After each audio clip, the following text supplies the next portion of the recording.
told me you lucky to have one friend. Situations in life coming, you gotta trust them. Found out many times in life you can't trust men. So I rolled solo, that process was an adjustment. Friends let you down, not around when you needing them. Only here to take like a child, got you feeding them. Better off leaving them like salt, that's the seasoning. Killing black people, that sugar really depleting them. Knowledge over ignorance, rising above predicaments. Fighting for equality, speaking for all the innocents. These drugs they been giving us, turning our people vigilant.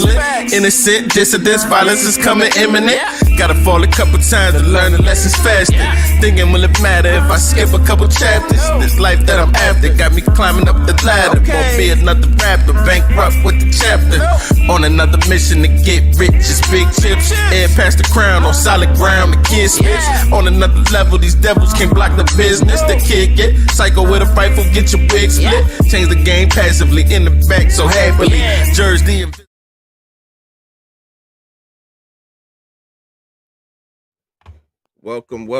welcome to another edition of the Community Soldier Podcast. We got a special guest in the house tonight. We got Mr. Thomas Rooney, local entrepreneur, businessman. Give a round of applause.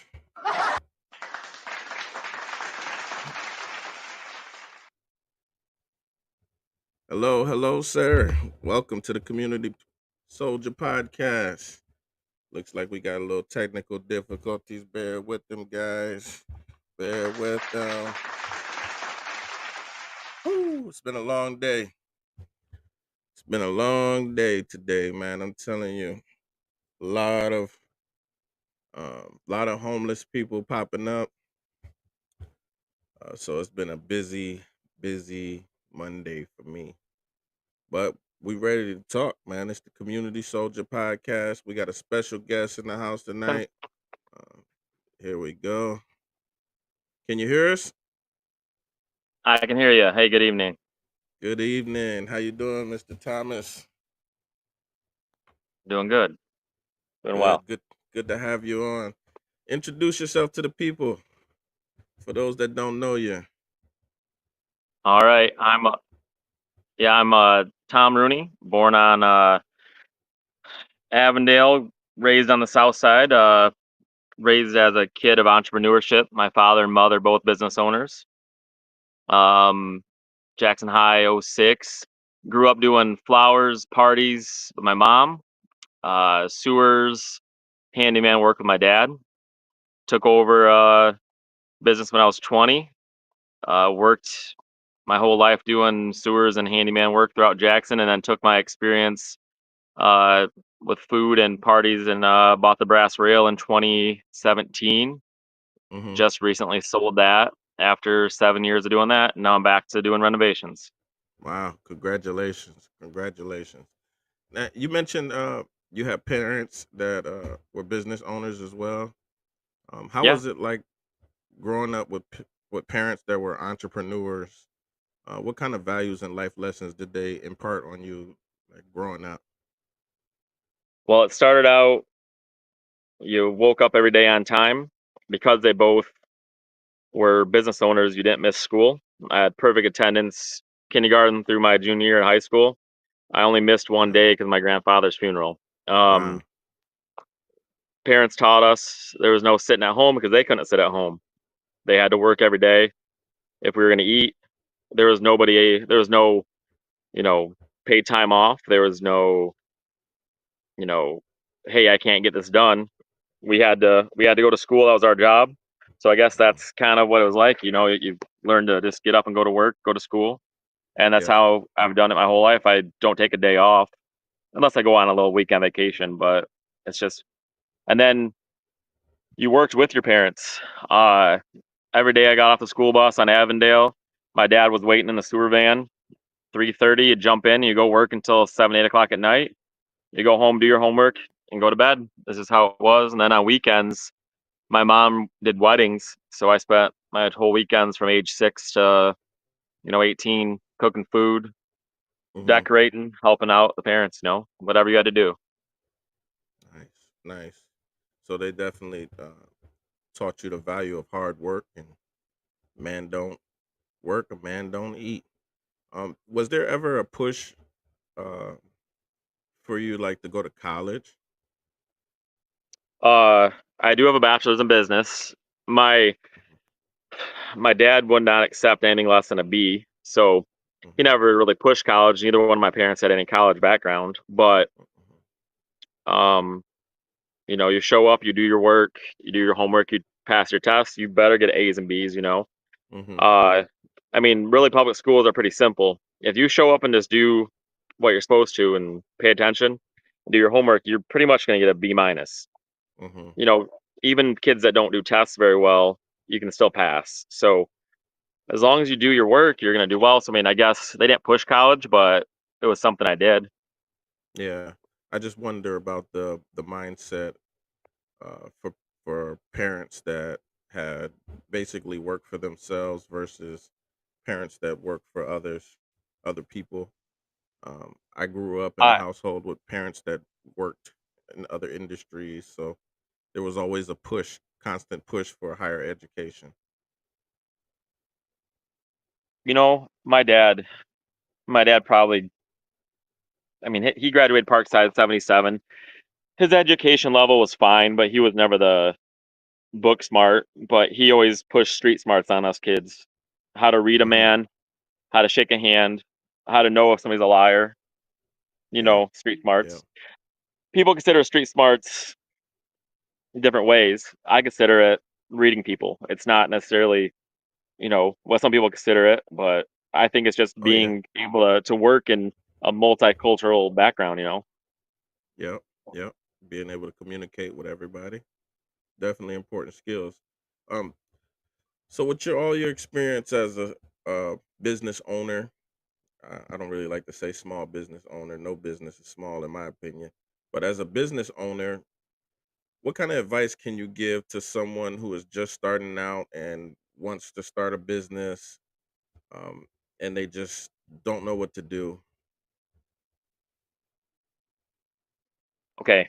So this is something I've always wanted to do. And you might have people that might undo this. I want to start some kind of, we have support groups for alcoholics, for people that have mental abuse issues, different things. But there's no support groups out there for people struggling in business, people that Yeah. wake up, pay their staff, pay their bills, and have $10 to their name. It's a sad thing, and it's normal in this community that people feel alone. Hmm. Um, so you're asking a good question. What do you have to do to start a business? Well, first off, if you don't have a customer base Hmm. that's already there, you better have some money in the bank. Yeah. Um, if you don't have the nerve to get up every day and know that you might be, you know, going to bed broke, you shouldn't do it. You got to get up and work every day and have optimism and find sales. So with the brass rail, I knew buying that I had a customer base already established. So I could I could play with the idea of the restaurant a little bit because you already had a customer base there. It's a location for 60 years. With my renovation company, I started that from scratch, and that was tough. You had to go out and knock on doors. You had to find the customers. Um, so I guess you have to have the right drive, and you have to be able to realize that your first 3 years are going to be really tough. So that's all I can say. Yeah, that's good advice. Really tough.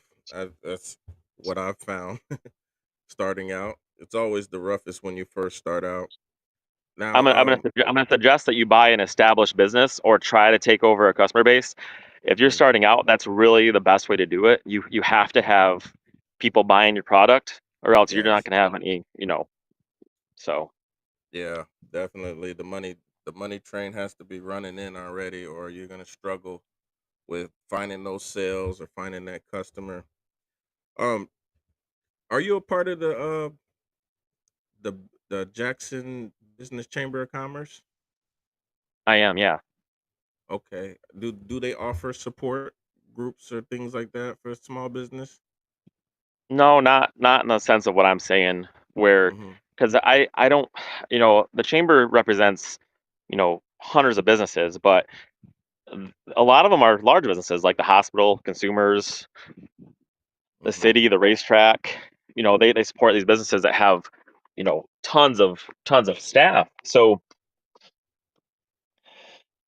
the idea of a small business trying to make it and, you know, going through the daily struggles of finding the right accountant, payroll, staff, the stress of feeding their kids, figuring out jobs, what happens when you get sued. That stuff is not provided anywhere. And so Yeah. that's what I'm saying. Yeah, the chamber is an amazing support for finding work, and I've been a member for probably 10 years. And I'm also part of the Rotary Club of Jackson. I'm part of, which is a service club.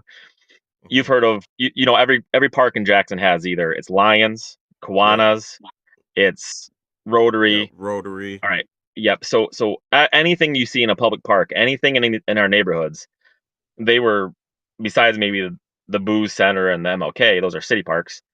Um, over on Elm, that's Kiwanis. Rotary Park's over on the east side, off of Tenike. You know, the band shell is Rotary, but the splash pad is Kiwanis. But you got to think a lot of this stuff is done by service clubs. So I'm a I'm a Rotarian. I've been for like 11 years, and so if you're looking for something as a business owner and you want to do something nice, join a service club. We don't have enough young people doing it. It's all older, 50 and older. But that's a good way to start finding out business owners. Um, and then I'm part of a thing called BNI. It's a Business Networking International, and I've been a member of that for 10 years. I've probably made a half a mil in business just from that one group alone. Wow. Wow. There's a That's lot of something. support out there. There's a lot of support, but you got to network. Yeah. Yeah. I'm noticing that uh, there's a lot of things that I get introduced by other people and I never knew exist. Like you just mentioned something that I've never heard of before. Uh, so there is a definite huge significance to networking, and I'm realizing that. Oh, I mean, you got to think the NAACP is a good networking group. Hmm. The Y is a good networking group. I mean, your church.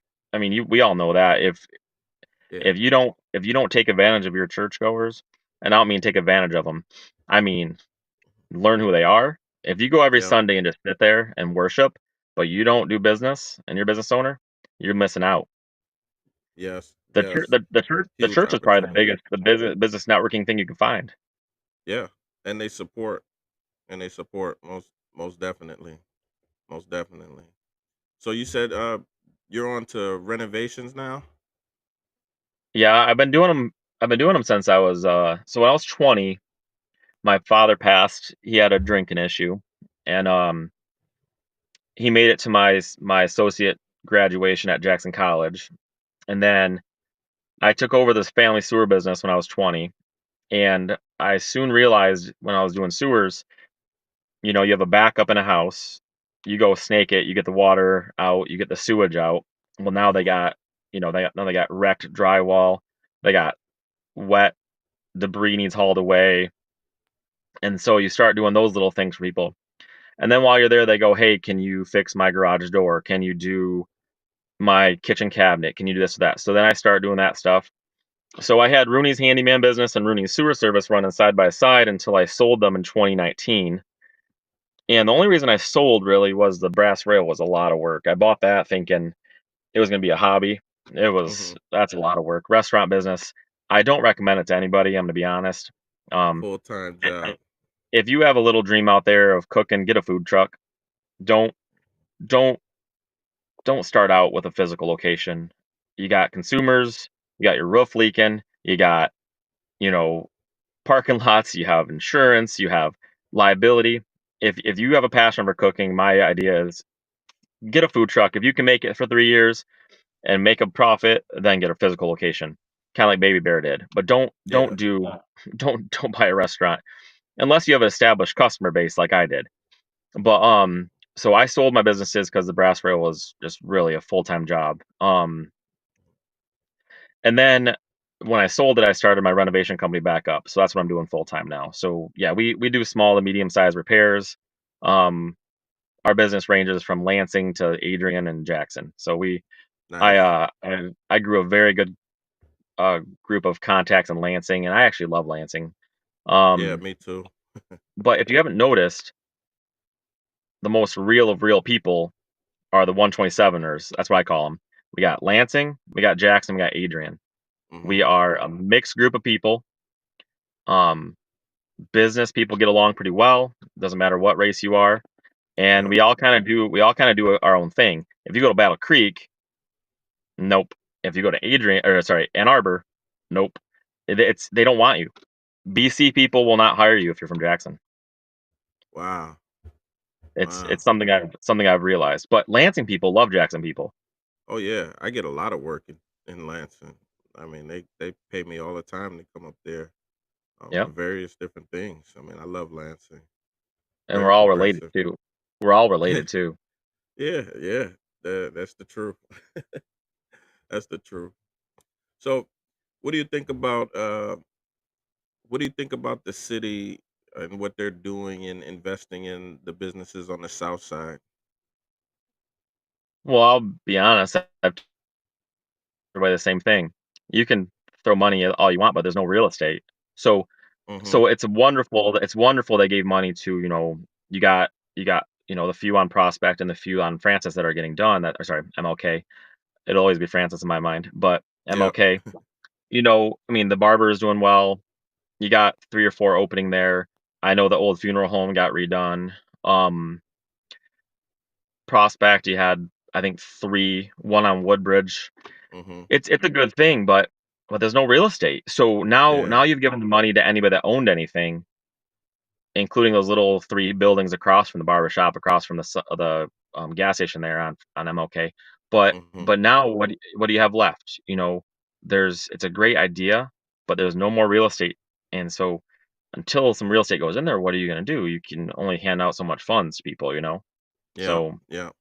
That was my I mean, no, problem. I really wanted to get into that because I thought that would be a good way to grow my personal business off of less. But like you said, there wasn't any locations that I could even put a store. There's just it nothing. yeah, I mean, I'm gonna tell you the truth. I had some renters catch my vibes in the brass rail there. They were able to get it because they had a place Yep. to rent, you know? Yep. So, Yep. I you remember shoulda that, got and I that saw you that. you you shoulda rented from my building on Woodbridge like we talked about that one time. You woulda got you woulda I had a know. physical store on the south side. I just wasn't in a position that I know. and I'm still not. Just in that position, I couldn't really commit to it full time with working I get full time as I well. I I get it. Yeah, I get it. Yeah. No, I think the city's doing great. I mean, I'm gonna be honest with you. I'll go on a little tirade here, I guess. I'm a crusader for the city. Um, Mhm. so I don't like all the trash talking about the 100 homes. I don't like the trash talking about the neighborhood economic development. So if you're from Jackson, like I am, my dad owned a sewer business, and Mhm. so from the age of 8 years old, I told you I've been cleaning sewers. Doesn't matter if it was on Addison to Wisner to Maple, Chiddock to Mitchell. I don't care where it was. Blackstone. I was on every street. Biddle. I've been in every house in Jackson. I'm gonna be honest. Probably. Yeah. If it was a rental, I've been there. And so I've been to some of these Southside MLK meetings, and they're like, "Well, it's horrible. They tore down Mrs. Harris's house or Mrs. Parker's house or this or that." And I'm like, "Listen, when Mrs. Parker died and her grandkids got that house, and yes, it was paid off. This family, they didn't take care of it enough, so the house became run down, unfortunately, or they got back on taxes or something. And so, everybody's like, well, they tore down, 500 homes, and these homes were nice, and no, they weren't. The sewers were bad to begin with, and a sewer replacement's between $8,000 and $10,000. So even if the house was decent above ground, the families couldn't afford to replace the sewer. So then Mhm. then they get red tagged, and then they got tore down. And a lot of these houses could have been saved if there was somebody willing to do something Yeah. for that range. But then some of the east side houses, we couldn't save them because we would go in there to do a sewer, and believe it or not, like streets like Orange Street and Pleasant, Mm-hmm. those sewers are 20 feet underground. Damn. So you wouldn't believe what it would cost to replace a sewer running from To a house excavate that. 20, 20 feet into the ground. It would have been 30, 40,000. So the city had to tear down a lot of these homes. And so even if they look good, they had nice roofs and nice siding, people don't think about underground. So No. I'll defend the city all day on the idea of what they did. They saved what they could save, but a lot of things happened because of lead water or because of sewers. And so, yeah, they might have looked nice, but they were not thinking about the root damage and what other things happen underground. Okay, Yeah. so so on top of that, a lot of the homes I worked in with my dad, I mean, I'd be 10 years old walking in there, and he'd say, "All right, don't kneel down, you squat only." There was such an infestation of termites, roaches, bed bugs, whatever. So we're in these houses and we're cleaning these drains, and unfortunately, the renters of Jackson were living in situations that were really horrible. And before the city economic development came into place with these inspections, renters were kind of just left to rot. They had no, I mean, they had nothing they could do. Galvanized water, Yeah. They still um, are. not as bad, not as bad, Justin. I'm in houses not as bad, believe me. Yeah, But they these houses still they tore down, are.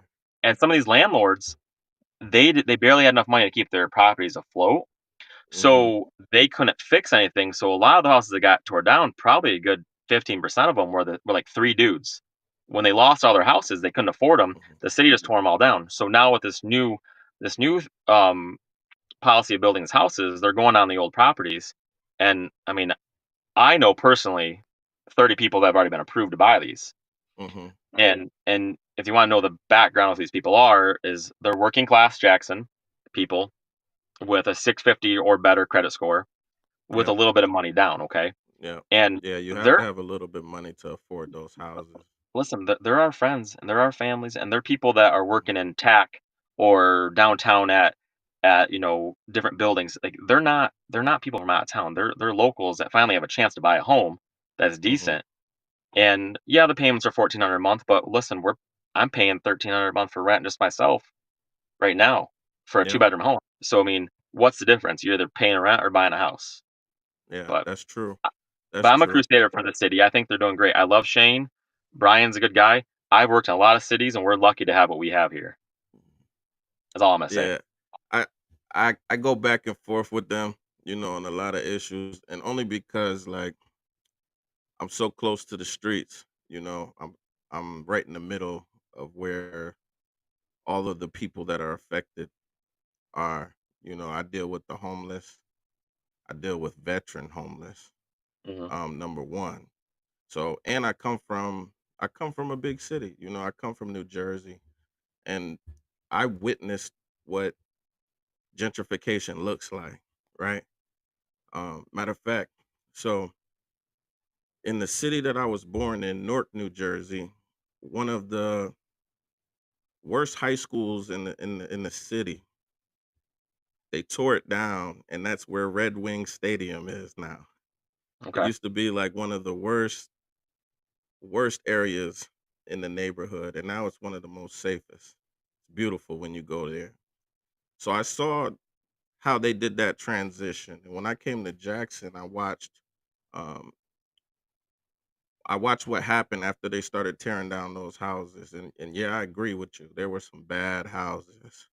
There were some bad houses, and at first I was with them, like, yeah, let's get these landlords out of there. Let's get some new houses up, get these people into better living situations. But what happened was they tore down those houses, the the houses that were affordable for people in low income, right? sure, And there wasn't a replacement for them. We put up the 200s, we put up the Albert Cons, all of these other apartment complex. The Albert Cons, they only do like a third of their tenants are subsidized. The rest of them pay full market rent. So there just wasn't a lot of replacement. There's not a lot of houses that these young women can get under Section 8. And that was like the catch 22 of what we're dealing with, right? Those three landlords that owned all of the housing, they were the majority of our Section 8 landlords. Probably So so. when they went away, that that lost that we lost a lot of housing for young people on Section 8, things like that. And there just isn't a replacement for that. So what we have Right. now is, you know, hundreds of young women that need 3, 4 bedroom houses because they have children, and these houses just aren't available. you know, You're right. You're right. and they can't afford, the 100 homes. They're not going to be in that position to be able to afford the 100 homes. They say so. I saw the breakdown because we do it. We market the 100 homes at Community Action Agency. Sure. We also run the first time buyers program. So, when I was looking at the numbers for the 100 homes, right?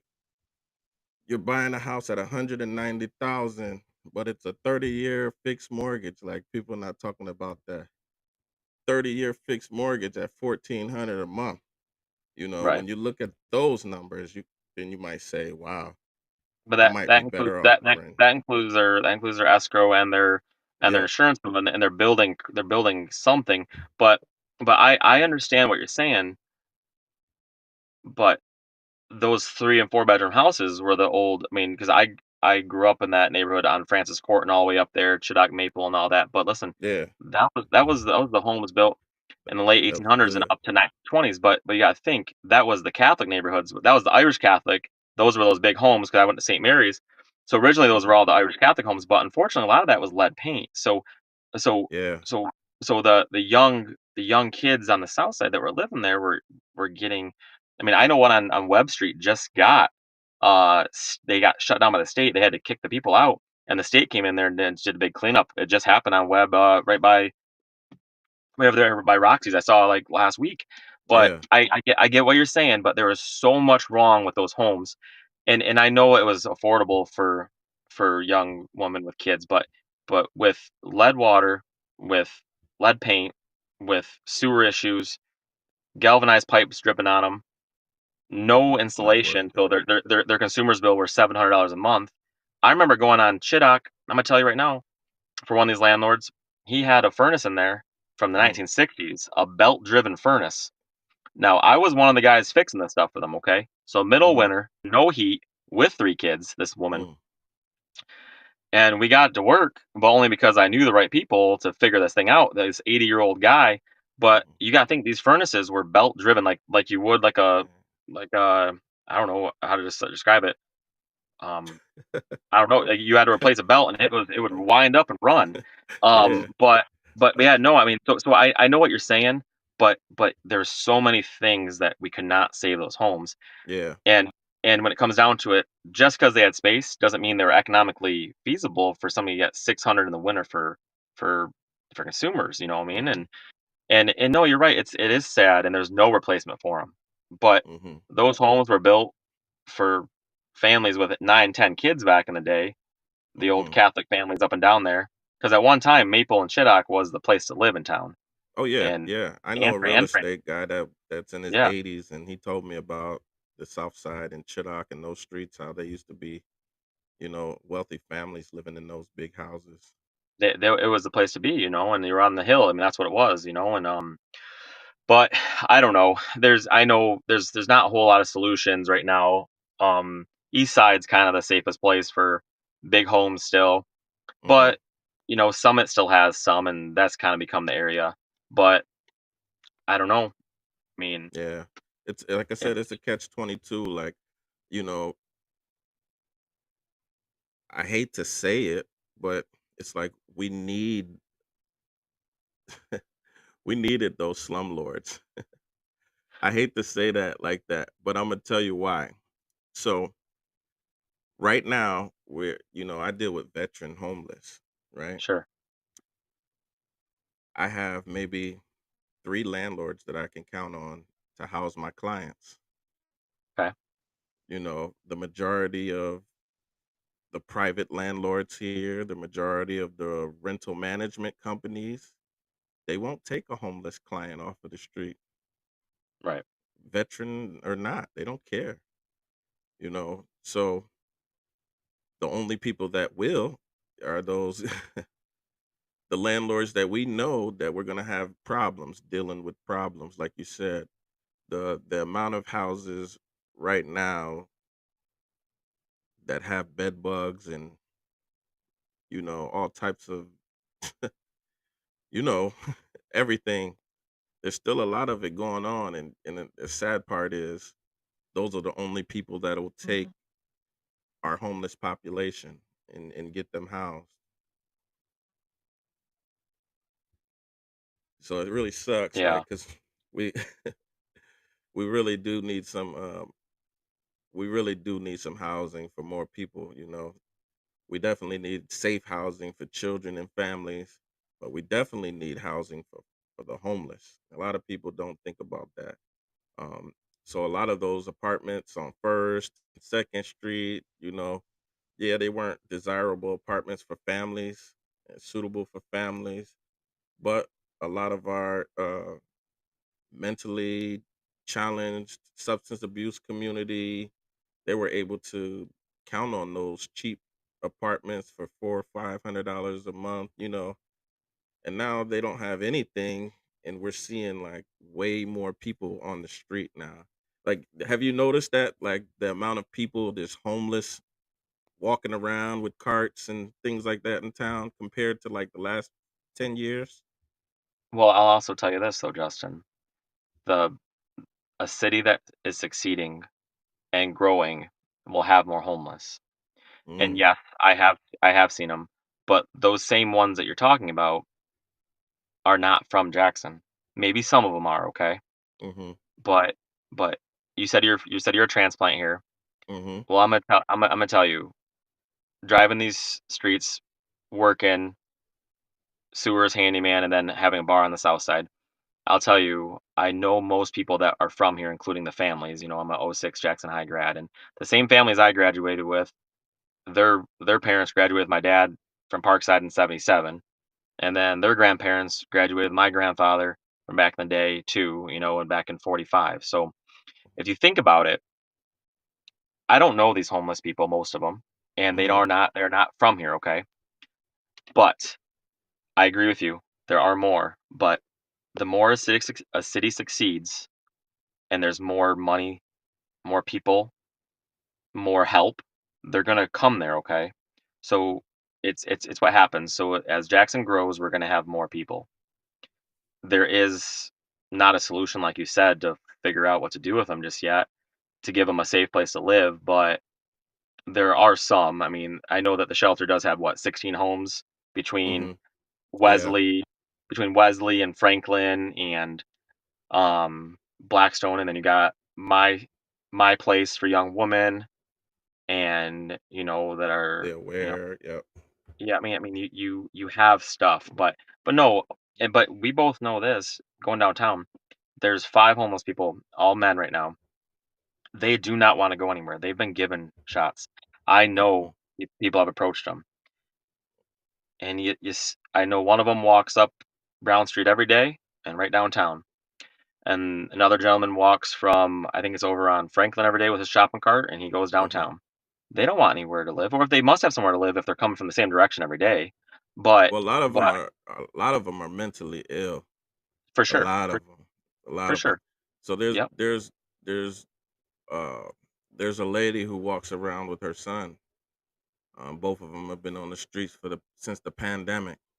sure. I used to be their case manager in the Reed Manor, right? Yep. Um, see what's I'm gonna tell you what the problem is. So the real problem is the mental health system is failing in our town, right? So we've had an influx of um, uh, what's the word? We've had an influx of people that are mentally uh, sick, right? Incapable. Yeah. Yep, Yep. yep. Yep. So we watched the population of Reed Manor change within the last 10, 15 years. It used to be majority elderly, right? Now it's not so much anymore. there's more young people in Reed Manor now, and that's because there are more young people that are on Social Security disability for various mental illness uh, diseases, right? Um, Sure. I had 20-year-old clients, young, strong young men, but mentally they couldn't even cook for themselves. We had to create a program to feed people a hot lunch because I noticed so many young people that couldn't even cook for themselves and do basic things. Uh, so we have a lot of people that just aren't mentally capable of taking care of themselves because they're on Social Security. You know, they get this fixed income, and at the same time, they're not engaging with their mental health workers, or you have substance abuse. You've got all these different things that are targeting them, right? So sometimes it looks lazy because I struggled with that. You know, I grew up with a father who was a firefighter. My grandfather served in the Air Force. My great grandfather fought in the Army. So I had three generations of men who always preached to me, if you don't work, you don't eat. If you're a bum, that's because this was the choices that you made. You know, I was raised that way. And I didn't really change that perspective until I started working down at the shelter, till I started actually working in the communities and seeing some of these people's files, right? That I started realizing that we had a huge problem with the mental health community in Jackson. Like, there's a huge problem with that. Uh, a lot of the people that when you go down to the shelter, if you just ask them, "Hey, are you on Social Security?" Almost, I'm willing to bet like the numbers have to be over 70% or pretty close to it. And if it's not 70%, that 70% will be in people either they haven't applied yet and they're going to, or they already have it. Because almost 80% of my clients that come in my office have disability. So it's So like, what? So what's the solution to this? I think I think what messed it up was when we had back in the day they had mental institutions, like permanent institutions. Well, yeah, yeah. And now we've criminalized mental health. So instead of mental institutions, we send them to jail and prison, and then they come home and there's no one to engage them. There's no one to help continue the treatment. They don't get any treatment in prison and jail anyway. But Well, I feel like there's a whole history of that too, of why they got rid of those asylums there and was, uh, and there's a lot of reasons. There's a lot of abuse going on in those places too, though, yes, Justin. So yes, I mean there was.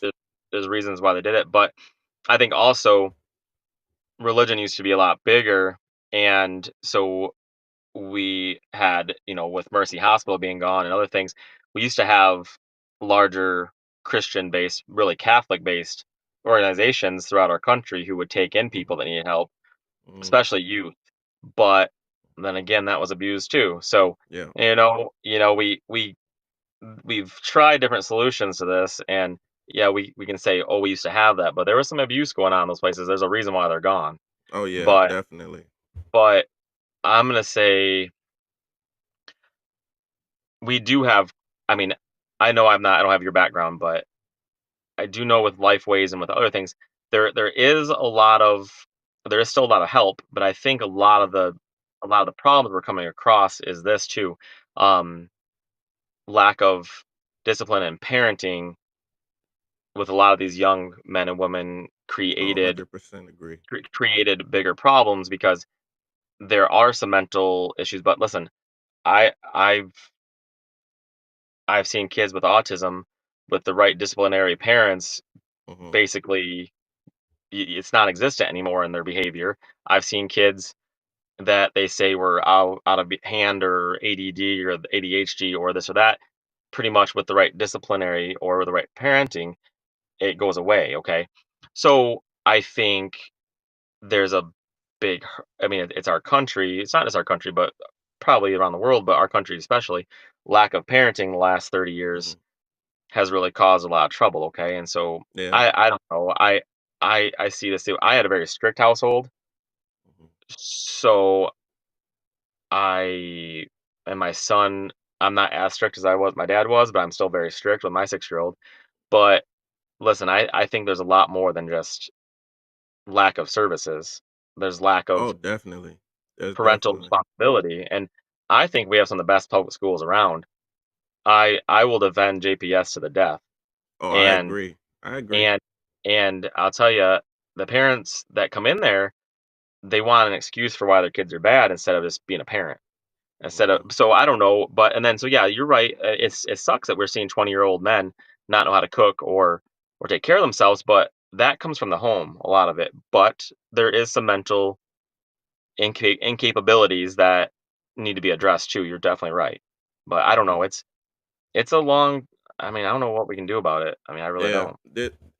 There's what I'm learning. As a case manager, they teach us to change the way we think from like what's wrong with this person. Instead of Yep. saying what's wrong with this person, now I ask myself what happened to this person, right? Right. What were the because I'm a science guy and I've never been a math person, but I've been a science guy. So I understand factors, this caused this reaction and this happened and caused this, things like that. So now I look at people that way and what we're seeing that there's many things that are causing our society to be what it is now. We had uh, a systematic attack on the household structure, right? We're not seeing as many parents, two parent homes anymore. We aren't seeing any generational push between.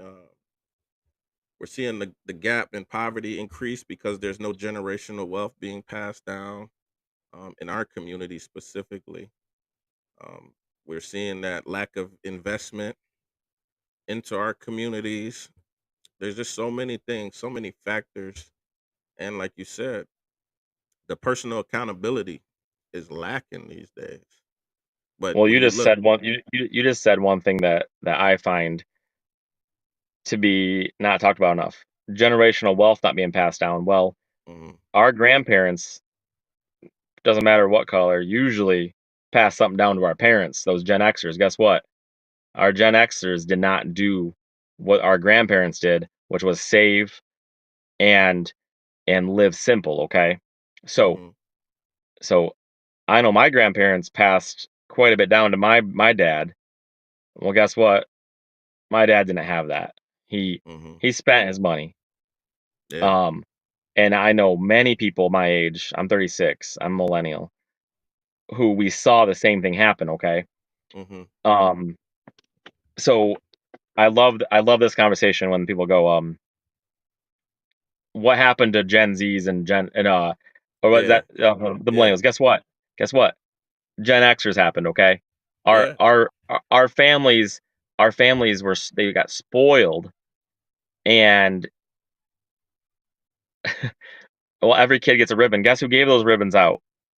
Our mhm, parents.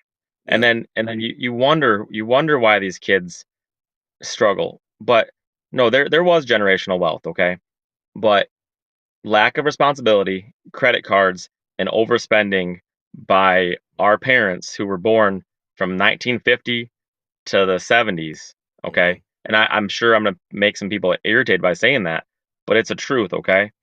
And I think these Gen Z kids who are young these days are hard workers because yeah, they have nothing. They are starting. I mean, at least had a little bit of help with work ethic, but I think these kids these days, who I was employing at the Brass Rail, or I'm employing with my handyman business, they're 20 to 25-year-old kids. They're working hard yeah. because they got nothing. Well, They and literally have nothing. everything costs more. Um, Yep, my grandfather was born in the 30s. I remember he had an old Ford pickup truck, and I remember him bragging about the fact that my grandfather never took out a loan for anything. sure. He always paid for everything in cash. He didn't believe in borrowing anything from anybody or asking for handouts. But I remember him talking about buying that truck for $5,000 off the showroom floor. Right. And we think about that today. So the inflation, I think, destroyed our parents' ability to really do anything. I mean, I watched my father was a firefighter, uh, Sure. and my stepmother worked for the World Trade Center. She worked in human resources for like major the Port Authority of New York and New Jersey. So she made six figures. Um, but at the same time, the cost of living in New Jersey back then is still crazy in the early 90s and 2000s. So they didn't get a chance to really even generate any real wealth. Were they frugal with their money, or did they go on vacations, or what they do? No, they didn't do vacations. My dad always worked. He worked two jobs. Oh, yeah. Yeah, He I got paid you. for us to go through, my sisters went to private school. I did for a little while till I got kicked out, but they Well, hey, that's an investment. That's yeah. generational wealth. That's generational wealth right there, okay? Yep, That's an investment into your education, okay? There definitely. that's a difference, okay? So that's a different way to invest. They Mhm. invested, so they were spending money investing. I mean, Yep. my parents both went to Catholic schools, and my grandparents paid all that money to get them through there. My mom's a Lumen grad. My dad left Catholic schools to go to public schools to Eastern Intermediate when he was a kid, but I mean that's an investment what your dad and stepmom did there. Yeah, I I mean never that's looked at it that way, but it that's is. the It truth. is. No, they gave you guys an upbringing that was outside of just the normal public. Though I honestly think the public schools in Jackson offer way more than private schools when it comes to street smarts, and you can take any AP class you want. What's funny is and you should do this. I volunteer for junior achievement, and we need some volunteers. If you or your listeners can do this, we teach sixth graders at Parkside every year what we call global economics. Okay, and I do this every year. I've done it for 6 years. I'll be doing it again this year.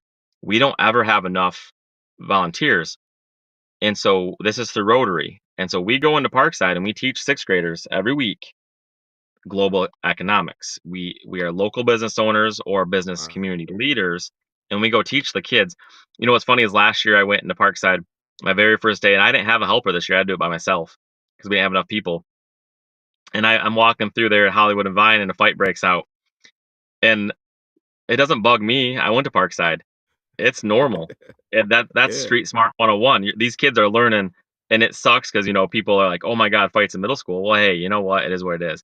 But yep. the teachers were there quick enough to stop it. But you know what? I'm walking through there, and I guarantee some of these people that are teaching with me are from other areas that are not used to what the multicultural background we have at Parkside, and they don't. I mean, it was normal to me. I just smiled and kept walking. But That is very true. but when I get into this class and I'm teaching these kids, first off, I swear, I'll say fuck or shit, and I do it just as shock value. I want because they're rowdy. They're Mhm. sixth graders, and sixth graders at Parkside are not well behaved. Yeah. You got about 30% of the class wants to be there, 30% does not want to be there, and the other Mhm. 40 doesn't really know what they're doing. They're just young. And so when they're acting up and the teacher's like, this guy's here to teach you, I'll swear, just to shock them. Guess what though? I have their attention the rest of the time. Mhm. Once I do that, and just I won't like swear at them, but I'll say, Yeah. quit this. And Yep. they start behaving, and then I explain who I am, what I do. Up until right now, I would tell them I own a bar called the Brass Rail, and they would say, "Oh, my mom goes there. Oh, my uncle buys food there."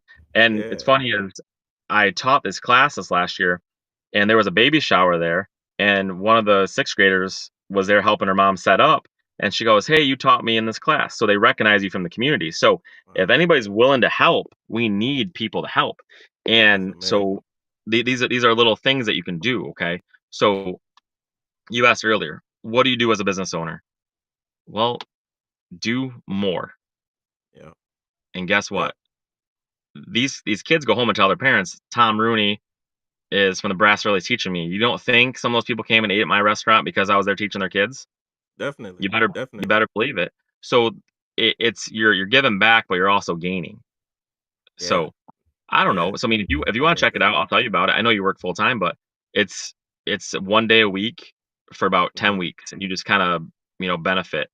And then I go Yeah. to Jackson High. I'll go to Jackson High and teach there too. And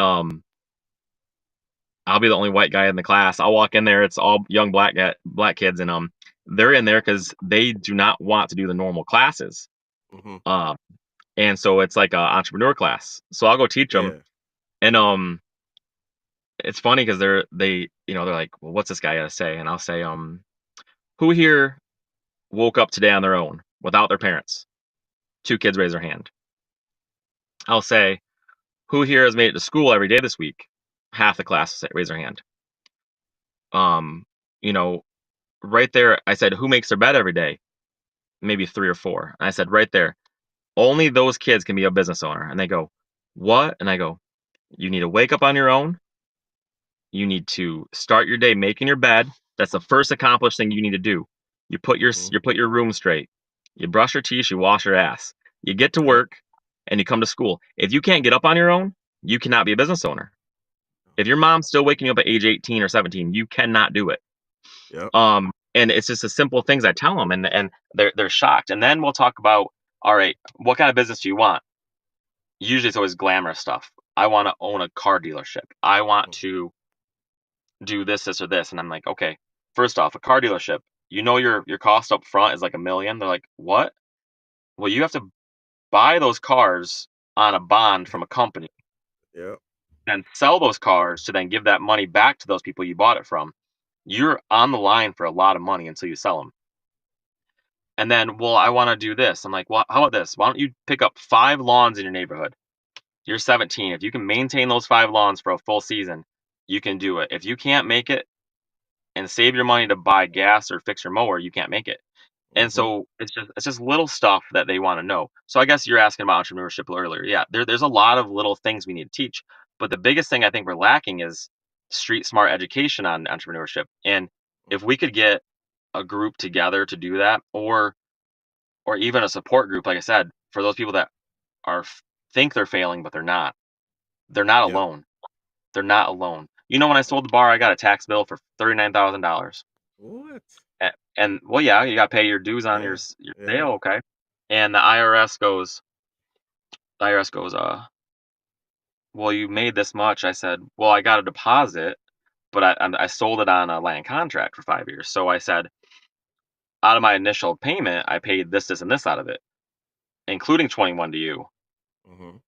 And because I gave them 21,000 at closing, and they're like, well, we want our money. And I said, well, listen, guys, I'm getting paid monthly. You can either take a monthly payment or bugger off. And Hmm. guess what? I never got an email back. They're just gonna be, but I'm not the only one there. Hmm. People are going through that. They're probably freaking out about it. But I know people that told me I got 10 years to pay that off. Yeah. I can break that down into monthly payments, but guess what? That's like $333 a month. So they're gonna try to scare you, and they'll probably give me some penalties. But you know what? I'm not the only one going through this, and so Yeah. we need to share what we know with each other, because people will think they're alone and they're dying, not literally dying, but Yeah. they're Yeah. they're That's the truth. and if we could do that more often, I mean, that might be something your podcast could do. I don't know, but there's something out there we need to share the fact that you're not alone. Yeah. I actually created a program to basically introduce people into what I call hustling for a living. And basically, we teach gig economy. We teach um, how to start up a small business. We teach how to take something that you're good at, like braiding hair, and how to upscale that into a certified stream of income. Um, and what made me create this program, it's an 8-week class. It was because I get a lot of calls from people that just they have a good idea and they just don't know how to start, or they truly don't know what it takes to be a business owner. I would love to connect with you to maybe expound on this program and add some of the things that you have to offer to that? Because I think people just need that information. They need that education. I'm no good at I'm no good at uh education when it comes to computers Mm-hmm. or Bitcoin or any of that stuff. All I'm good at is I can teach you how to hustle on your feet. Okay. Yep. So I know that when I get up and I move around and I go do what I got to do, whether it's cooking, bartending, sewer cleaning, or whatever, going to meetings, I hustle on my feet. I probably could be a lot more well off if I learned everything else, but I don't want to. If I Mm-hmm. can't do it on my feet, I don't want to do it. So Yeah. I can help with that kind of stuff. Yeah. That's How what I'm to how talking to about. how to Just network. yeah, just Net some of that Yeah, general knowledge, yeah. that you have from, you know, just the little things like you said, getting up in the morning, making your bed, understanding that to be a business owner, it takes a different type of drive. Some days you don't eat. Like you said, you don't make any sales today, you don't eat today. Like I've had to support myself solely on um, some of my small business ventures. I've had jobs. I've done both. And I tell people when I work for myself, I always made a soft limit. Like I always had a goal. Like I want to make $200, at least $200 today, every day. If I do that, I'm making 50,000 a year. Same as when you go to work. You know, I'm comfortable with that right now at this level. So that was my goal every day. I made sure like this was my goal. Some days you're gonna hit it. Some days you might not hit it. Well, the thing what you said is this. You said you knew you had to work. Mm-hmm. Business owners think that once they buy or start something, they don't got to work in their own business. I've sold businesses where they didn't put the work in they needed to Mm-hmm. and didn't realize why they weren't getting the same results. You have to work every day. Yep. You don't physically have to be on the job, but you have to manage it. You have to go find more jobs. And that's the problem that I think a lot that education is lacking. People go from working a 40-hour job, 40-hour week job doing, say, drywall for a guy, and Mm-hmm. then they go and start their own drywall business and not realize now they need to put 60 hours in Yep. because you have the 40 doing the drywall and the 20 doing estimates and booking more work. And that's the thing, I mean, I I think there's so much lack of knowledge in what it really means to be a business owner. But I do have to go, but I'm gonna say one thing before I go. Yes. 3% of our nation employs 48% of our population. Mm-hmm. 3% of our country, you, me, Pat downtown at Foundry, to a shop owner on the east side, to somebody cutting hair over on Wisner. Mm-hmm. If you're employing people, 3% of our country employs 48% of our nation. And a small business is up to 200 employees. So Mm-hmm. a small business verification is 199 people is you're still a small business, okay? Mm-hmm. So think about that. There's so Wow. many people doing it, building pallets, golf carts, whatever you do. So um, if you're a business owner, don't think you're not important. That's right. That's So right. Man, brother, thank you, man. I didn't mean to take up so much of your time, man. I realized we've been on here for an hour. oh, you're all right. I actually am all right. So Well, I definitely appreciate it, man. Thank you for stopping by, man. We appreciate you and everything that you do for the community.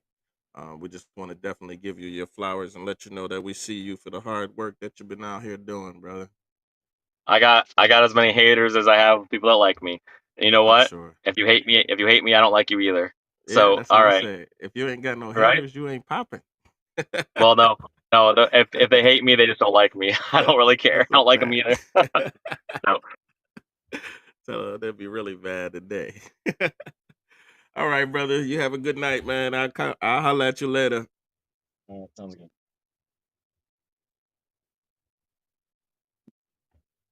All right. All right, guys. Round of applause. Round of applause for my guy Thomas. We appreciate you for tapping in with us today on the Community Soldier Podcast. Man, it's been a nice one, man. But before I go, I got a couple things I wanted to do real quick. Um, DHS just put out this major announcement today. Not a major announcement, but it's a small announcement. I'm gonna read it because I know you can't read it on the screen. It's probably too small. But this is about the State Emergency Relief Program, aka the SER, Low Income Home Energy Assistance Program. The State Emergency Relief Program provides financial assistance to Michigan residents facing extreme hardship or emergencies that threaten health and safety. One part of this program, the Low Income Home Energy Assistance Program, also known as LIHEAP, consists of federal funds for crisis assistance for energy related services like heat and electricity. Low income households that meet all SER eligibility requirements may receive assistance with heating and electric costs. So, changes to the fiscal year 2025. This is important, guys. This is important. To avoid exhaustion of the LIHEAP funding for the fiscal year 2025, which begins October 1st, MDHHS has implemented SER policy changes for energy related services such as natural gas, electricity, propane, wood pellets, fuel oil, and coal as follows. There will now be a service cap. So now the maximum benefits for the fiscal year for natural gas, wood pellets, and electricity is $500. And for propane, fuel, and oil is $800. Single payment. SCR requests for energy related service are subject to one payment for heat related and one for non heat electric. To receive a single payment, an individual or a household must have a past due account or shut off notice on an energy bill, or the propane tank is estimated to contain no more than 25% of its heating fuel capacity, or has more than 25% and the tank has been locked by the provider.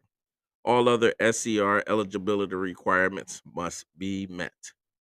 So, crisis season. Payments will only be issued during the crisis season, which begins October 1st. October 1st. And continues until resources are exhausted. I'm going to say that again.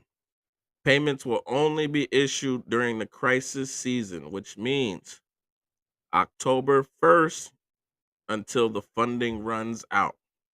So October 1st, guys, the SCR is back popping, man. They've been denying applications for the last couple weeks, couple months actually, because they ran out of funding. The new year begins October 1st, and they will once again start making payments. But, however, please pay attention. Please pay attention. It's important. It's a $500 cap this year, guys. $500 cap.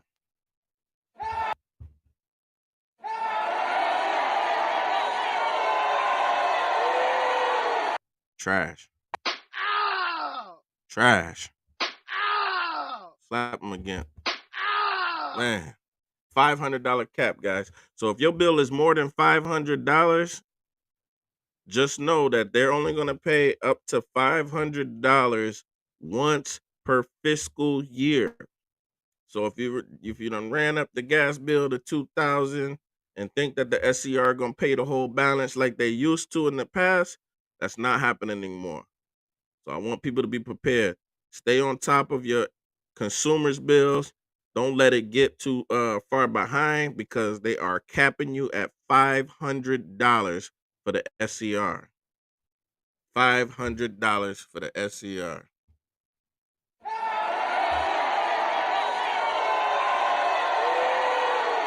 Major boo. Major boo. This is what it is, man. It's what we dealing with. So that's what it is, man.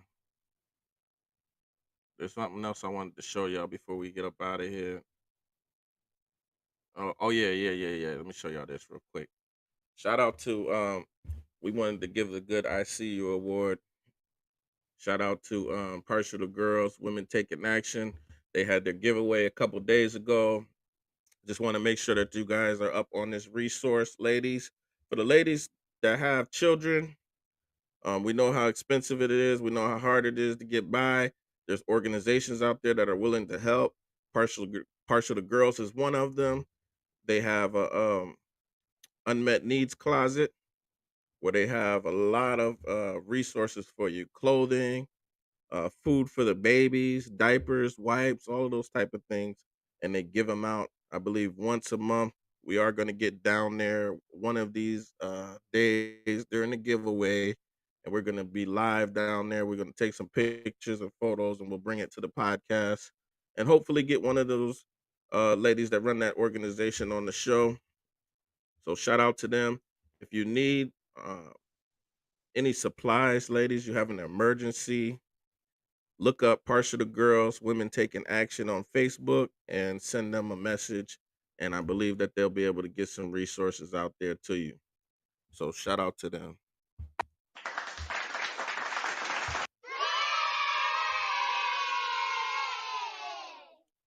All right, guys, that's all we got for today's episode. Thank you for tapping in with us today. We'll see you all again on Thursday at 7 o'clock. We got a good show set up. I'll let y'all know. Maybe I'll give y'all a sneak peek of what's happening on Thursday. But stay tuned. Make sure you follow and subscribe to the channel. Follow and subscribe to the channel. It helps. Thank you. Grandpa told me you lucky to have one friend. Situations in life coming, you gotta trust them. Found out many times in life you can't trust men. So I rolled solo, that process was an adjustment. Friends let you down, not around when you're needing them. Only here to take like a child, got you feeding them. Better off leaving them like salt, that's the seasoning. Killing black people, that sugar really depleting them. Knowledge over ignorance, rising above predicaments. Fighting for equality, speaking for all the innocents. These drugs they been giving us, turning our people vigilant.